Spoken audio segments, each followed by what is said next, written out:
الحمد للہ رب العالمین والصلاة والسلام علی رسول الکریم اما بعد فاعوذ باللہ من الشیطان الرجیم بسم اللہ الرحمن الرحیم عن ابن عباس عن النبی صلی اللہ علیہ وسلم قال لو يؤتى الناس بدعواهم لأدعى ناس دماء رجال وأموالهم ولكن اليمين على المدعى عليه رواه مسلم وفي شرحه للنووي انه قال وجاء في رواية البيهقي بإسناد حسن او صحيح زيادة عن ابن عباس مرفوعا لكن البينة على المدعي واليمين على من انكر. صدق اللہ و صدق رسولہ الکریم. عزیزان گرامی قدر، السلام علیکم ورحمۃ اللہ وبرکاتہ.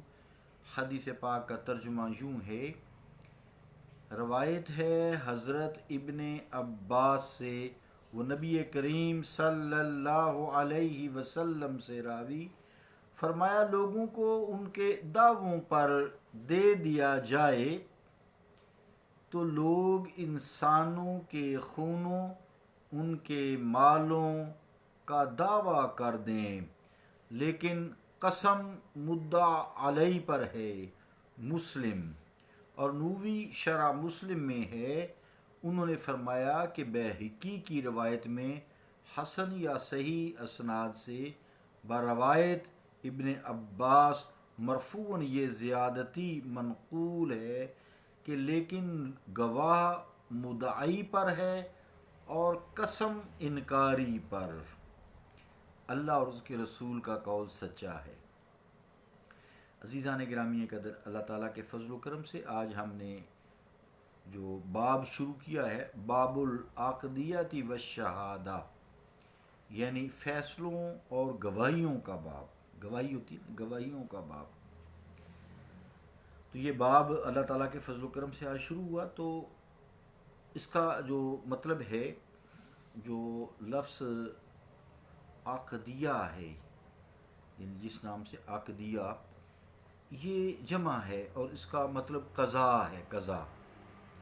قضا کے لغوی معنی ہوتی ہیں مضبوط کرنا اور فارغ ہونا. تو قضا ویسے بھی تو قرآن کریم کا لفظ ہے، اس میں اللہ رب العالمین نے بے شمار اس کے معنی سیاق و سباق کے حوالے سے قرآن مجید میں بیان ہوئے آیات کے حوالے سے. یعنی جیسے ہم نے بنی اسرائیل کو مضبوط حکم دیا تو مضبوط کے معنی میں آیا. تو قرض کو بھی قضائے دینی کہا جاتا ہے. شریعت میں جو قضا ہے وہ ایسا مقدمہ ہوتا ہے جو حاکم کی کچہری میں کسی فیصلہ کے لیے پیش کیا جائے، یا خود فیصلہ وہ ہو، اس کو بھی قضا کہتے ہیں. نیز بمعنی فیصلہ یعنی ہوا. تو شہادت جو ہے کہ یعنی قضا اور گواہیوں کا بیان، تو یعنی فیصلوں اور گواہیوں کا بیان. تو شہادت جمع ہے شہادہ کی. شہادات جو ہے جمع ہے شہادہ کی. شہادت کے معنی ہوتے ہیں حاضر ہونا، مشاہدہ کرنا آنکھ سے، یعنی حاضر بھی ہونا اور دیکھنا بھی.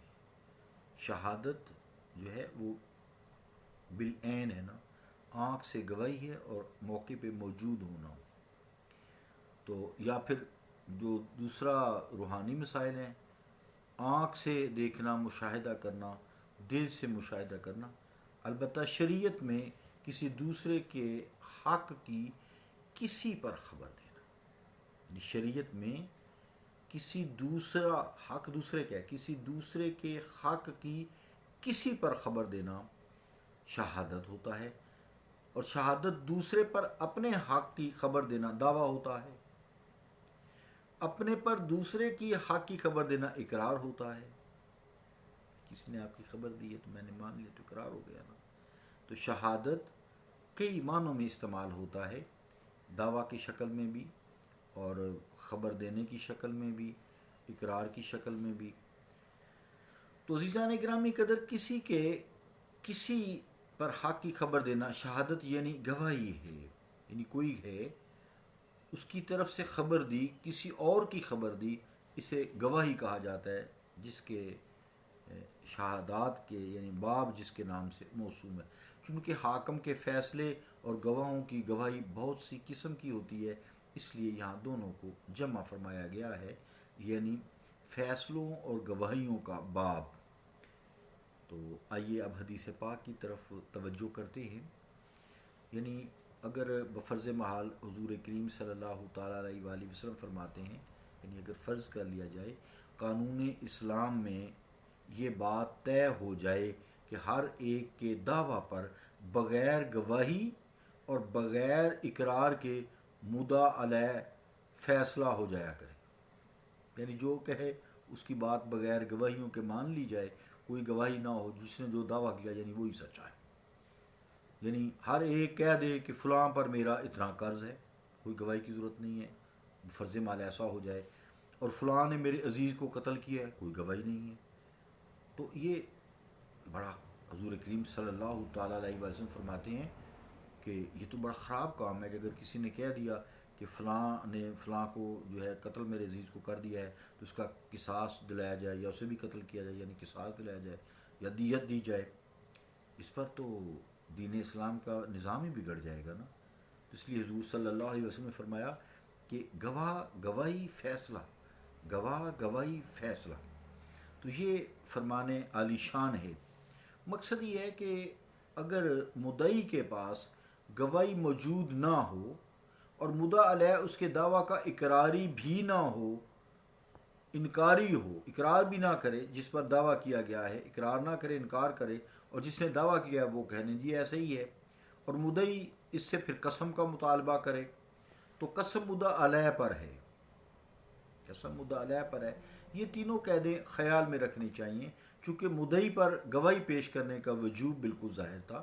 جس نے دعویٰ کیا بھی گواہ پیش کر، جو دعویٰ جو کر رہا ہے تو گواہ پیش کر، اس لیے اس کا ذکر نہ فرمایا، کیونکہ اس نے دعویٰ جو کیا ہے اسی کی وجہ سے تو کام شروع ہوا ہے۔ تو اگر قاضی نے مدعی کے مطالبہ کے بغیر مدعا علیہ سے قسم لے لی تو مدعی پھر قسم کا مطالبہ کر سکتا ہے نا، کر سکتا ہے، یقیناً کر سکتا ہے۔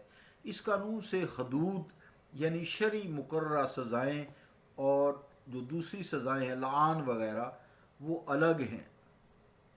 لعان ہم نے پیچھے پڑھا ہے، میں اب تو نہیں اب جاتا۔ ان میں گواہی قسم، گواہی یعنی قسم اس طرح نہیں ہے، اس کی تفصیل الگ ہے۔ یہاں بات ہو رہی ہے کسی نے دعویٰ کیا کہ یہ فلاں فلاں اس پہ میرا حق ہے، وہ دے نہیں رہا، تو مقدمہ ہوگا، مقدمہ ہوا، اب گواہان کی موجودگی میں یا وہ تو ظاہری بات انکار کرے گا تو پھر اس سے قسم لی جائے گی۔ اس طرح کے مقدمات کا اس باب میں جو ہے تذکرہ ہے۔ تو حدیث پاک میں حضور کریم صلی اللہ تعالیٰ علیہ وآلہ وسلم فرماتے ہیں کہ اگر لوگوں کو یہی اختیار دے دیا جائے جو تم دعویٰ کرو گے گواہی کی ضرورت نہیں ہے، تو ہر کوئی شخص کہے گا جی میرا مال اس نے چھین لیا ہے، اس نے میرے فلاں عزیز کو قتل کر دیا ہے، اب مجھے قصاص دلایا جائے یا مجھے دیت دلائی جائے، 100 اونٹ دلائے جائیں، یہ ہم پیچھے پڑھ رہے ہیں۔ تو اس طرح ایک کھیل بن جائے گا، پورے ملک میں حکومت میں گڑبڑ ہو جائے گی، ہر کوئی شخص ایک دوسرے کے قتل پر جو ہے تیار ہوگا، اور ہر شخص دوسرے شخص کا مال چھیننے کے لیے تیار ہوگا۔ تو اس طرح دین اسلام نے گواہ، جس نے دعویٰ کیا ہے گواہی پیش کرے، جس پر دعویٰ کیا گیا ہے، اس طرح گواہان دونوں طرف سے ہو گئے۔ پھر قسم کا سسٹم بنایا گیا، اگر کسی کے پاس گواہ نہیں ہے، قرآن کریم کو گواہ بنا دیا جاتا ہے نا پھر۔ تو بہرحال یہ انشاءاللہ جو آگے احادیث مبارکہ آئیں گی تو اس کی مزید جو وضاحت ہوتی جائے گی۔ شیخ محی الدین نووی نے جو آخری حدیث کے الفاظ ہے بحوالہ جو مدعی پر گواہی لازم ہونے کا ذکر بھی کیا ہے کہ جو مدعی ہے اس پر گواہ لانا لازم ہے۔ خیال رہے کہ جو حدیث پاک میں یہاں لفظ استعمال ہوا بینہ تھا، تو بینہ جو ہے یا تو بنا ہے بینونتن، بینونتن بمانی جدائی سے ہے، یا بیان سے بمانی ظہور ہے۔ چونکہ گواہی شرعی حق کو باطل کو جدا جدا کر دیتی ہے. جب گواہی دی جاتی ہے نا تو کسی نے دعویٰ کیا، کسی پر دعویٰ کیا، اب گواہان جو پیش ہوں گے نا وہ گواہ حق اور باطل کو کیا وہ صحیح کہہ رہا ہے یا نہیں کہہ رہا، یا جس کے متعلق صحیح ہے وہ کیا کہہ رہا ہے کہ اس نے یہ کام کیا یا نہیں کیا. تو گواہی حق اور باطل کو جدا جدا کر دیتی ہے. اس لیے یہاں بینہ کا لفظ استعمال حدیث پاک میں ہوا ہے. تو اس سے چونکہ چھپی ہوئی چیز، جو چیز چھپائی جاتی ہے وہ ظاہر ہو جاتی ہے، اس لیے اسے بینہ کہا جاتا ہے. خیال رہے یہ بھی کہ مدعی کے ذمہ گواہی ہے، مدعی کے ذمہ گواہی ہے، اور مدعا علیہ پر قسم ہے. جس نے دعویٰ کیا ہے وہ گواہ پیش کرے بھئی یہ تو جو کہہ رہا بات سچی ہے یا نہیں سچی، اور جس پر دعویٰ کیا جائے اسے کہا بھی اچھا اگر یہ بات نہیں سچی تو قسم اٹھا لے. عزیزان گرامی قدر، یہ عظیم و شان قاعدہ ہے، اور یہ حدیث معنی کے لحاظ سے متواتر ہے. جیسے حدیث ہے انما الاعمال بالنیات، یہ بھی متواتر ہے. مدعی پر قسم نہیں ہے، مدعی پر قسم نہیں ہے، اور مدعا علیہ پر گواہی نہیں ہے. یہ تھوڑے سے اصول یاد رکھیں گے تو پھر آگے ہمیں سمجھنے کے لیے آسانی رہے گی. مدعی پر قسم نہیں، مدعی پر قسم نہیں، اور مدعا علیہ پر گواہی نہیں. مدعی پر قسم نہیں اور مدعا علیہ پر گواہی نہیں. یہ اصول یاد رکھیں گے جب، تو اس کے ساتھ ساتھ جب ہم آگے احادیث پڑھیں گے انشاءاللہ تعالیٰ تو سمجھنے میں آسانی رہے گی. صلی اللہ تعالیٰ علی رسول خیر خلقہ محمد وعلی آلہ وصحابہ اجمعین برحمتک یا ارحم الراحمین.